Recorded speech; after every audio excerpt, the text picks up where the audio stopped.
So, ay may nag-comment, ask ko lang po ilang taon na po ba si Natnat? Kasi sabi nung teacher na nakausap ko, 5 years old dapat pumasok ng kinder ang bata. 2 to 3, 4, nasa nursery pa. Ask lang po sana wag magalit. Yes naman, ba't naman ako magagalit? Nagtatanong ka lang naman. So, sasagutin natin yan. So, alam niyo naman guys, na noon pa, si Natnat is meron siyang tutor nung February 2024 pa to. So, siya ay si Ma'am Kimertin. Ito guys is yung para siyang sobrang advanced, ganun. Ni-refer lang yan sa akin ng parang CEO o may-ari ng Pretty Looks kasi doon daw nagaano yung mga anak niya. Na sobrang galing nga, lalo na yung kapag yung mga baby na may mga, or yung mga bata na parang delay, ganun. Sobrang galing daw talaga niya ni Ma'am Kimertin. So, way back February 2024, nakikita niyo yun yung mga ina-upload ko na parang sa laptop na tutor si Natnat. Ayan siya guys, ang cute ng baby ko, empty and full. Ayan, daily session with our baby genius Natnat. O, di ba super late pa kaya ni Natnat yan? So ito, ganito lang yung gagawin. Parang nasa laptop si Ma'am Kimertin or si Teacher Kimertin. Then ito naman si baby Natnat. Then may kasama siya. It's either magulang or yaya, pwedeng yaya, ganyan. Tapos nakaharap lang yung laptop. Then parang may mga toys, may mga gamit na parang ipapakita or what. Or basta parang ang galing. Basta sa edad niyang ganyan, di ako makapaniwala na marunong na siya, na marami siyang natututunan kahit nasa laptop lang. So lately nga lang guys, mga February 24 naman this year, so nag-inquire ako sa Kids Learning Bill. Ayan, so sabi ko hello po, ganyan. Kasi ayan, 1,250 to 2,250. Ang gusto ko talaga is personal na matuturuan ng anak ko. Yes, personal. Gusto ko yung yung parang face-to-face na talaga. Kasi syempre si Teacher Kimertin is parang nasa laptop. Parang feeling ko mas matututukan yung anak ko or mas gagaling, mas tatalino kung ang gagawin ko is parang face-to-face talaga. So nakaschedule yan ng March 1. Kaso na nga lang na-delay. Naging this March 15.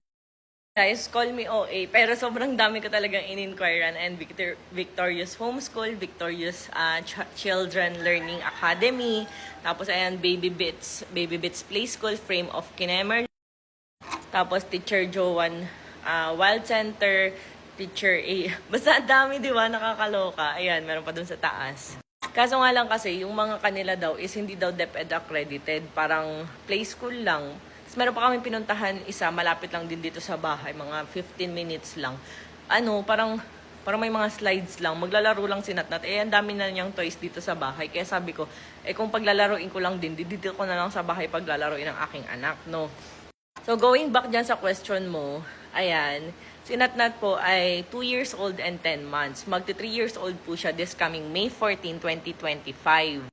So basically guys, magti 3 years pa lang ang aking anak. So tulad nga nung nakapost ko, next year is kinder na siya.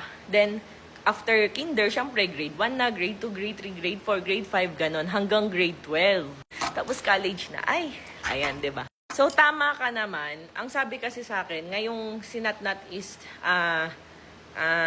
magti 3 years old. So ang pasukan niya kasi is mga after 2 months pa. So yung makikita nyo na mga tutor niya dito sa bahay, yun ay dun sa Kidsville, yung ang pinakita ko sa inyo kanina, na in-inquirean ko noong February 24.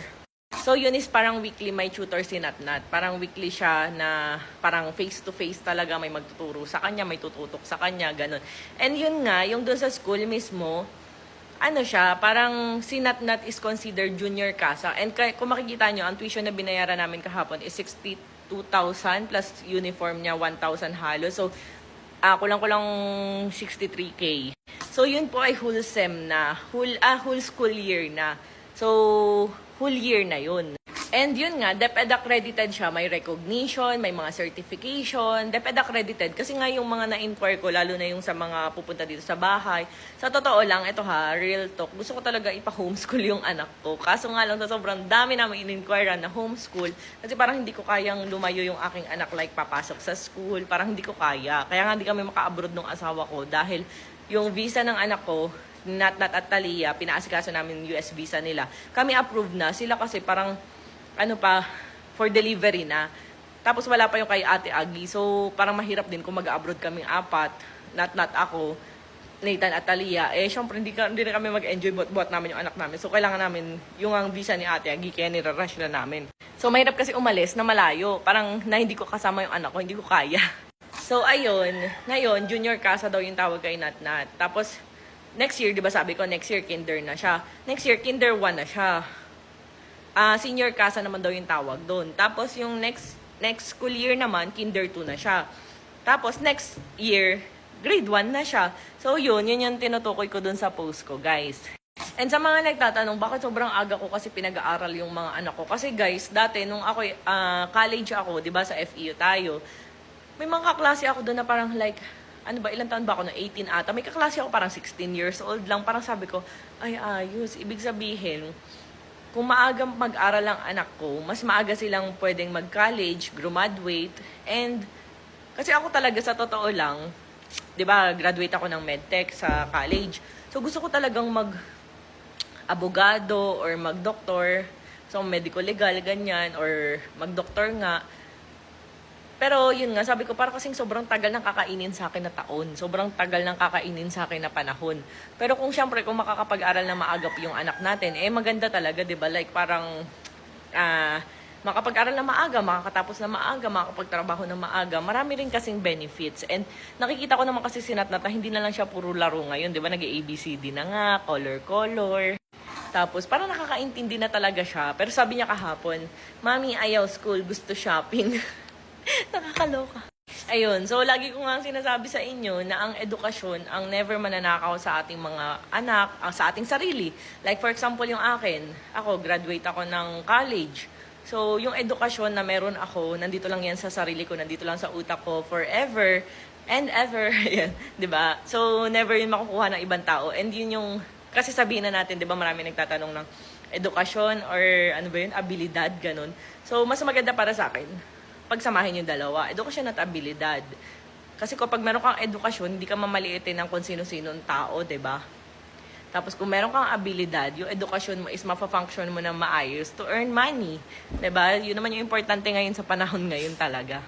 So ayun, junior casa, then next year senior casa or kinder 1.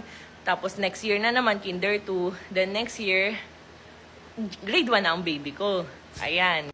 And may mga nagko-comment na hindi daw parang aral talaga yung sa anak ko dahil daw kasama magulang or pwedeng kasama yaya sa loob or bodyguard.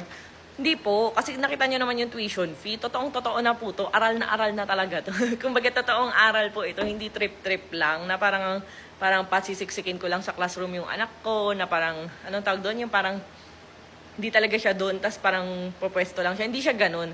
So, talagang kasama siya doon sa school year na yun. Enrolled talaga siya. Ganun po yung ginawa ko. Kaya kung makikita nyo naman, 62K yung tuition. Hindi po yun saling kit-kit lang. And yun yung una ko talagang in-inquire sa bawat school. Sa totoo lang, nakakatawa. Kasi parehas kami ng asawa ko na nag-inquire. Pagtingin ko dun sa cellphone ng asawa ko, pinakita niya sa akin. Ang dami niya rin tinatanungan ng mga school. Kasi nga, gusto na rin niyang pag-aralin si Natnat. Gusto niya nang magsimula na mag-aral ang aming anak. Pero yun nga, nagtatalo talaga kami. Hindi man nagtatalo, parang nagbe-brainstorming talaga kami kung homeschool nga or pag-aaralin sa labas. Na yung asawa ko kasi sinasabi niya na mas maganda raw na pag-aralin talaga sa labas. Kasi nga, parang may makakasalamuhang mga tao. Like ako naman, parang gusto ko lang kasi dito lang sa bahay. Kaya naman ako hanap ng yung homeschool na accredited ng DepEd. Pero yung ang kagandahan doon sa school na napili namin, just in case meron kaming gala or tinatamad pumasok si Natnat, pwede siyang dito sa bahay, sa laptop lang, and accredited pa din siya. So, 1 year, pwedeng yung 1 year na yun is dito lang siya sa bahay, laptop lang, ganun. Parang, video call lang, or pwede nga rin daw sa cellphone kung may travel daw kami. So, ganun kaya kaganda. So, sobrang, tawag doon? Hybrid na nga yung tawag nila. Parang sobrang flexible talaga. Pwedeng pumunta doon sa school yung anak ko. Pwede rin namang dito lang sa bahay. Ganun siya kaganda yung in-enroll ko doon sa bata. And sa totoo lang, pwede ko na nga rin i-enroll si Talingling, si Chingching, 1 year old and magto 2 months na siya. So, pwede ko rin siyang i-enroll. Tinanong ko rin doon. So, may tuition fee din. Pero, kasama din ni Natnat doon sa mismong room. Kasi consider junior casa din daw yung age bracket na ganun. Pero, yun, parang more on toys lang din. Kaya sabi nung asawa ko, saka na daw pag mga 2 years old na. Kasi pag 2 years old nga, which is si Natnat nga 2 years old and 10 months, pwede na silang i-enroll. So, ayun, wait na lang muna kay Chingching. Si Chingching siguro, kasama na lang muna dun dito, sa March 15, yung pupunta dito sa bahay sa Kidsville. So, ayun, nakaka-excite lang.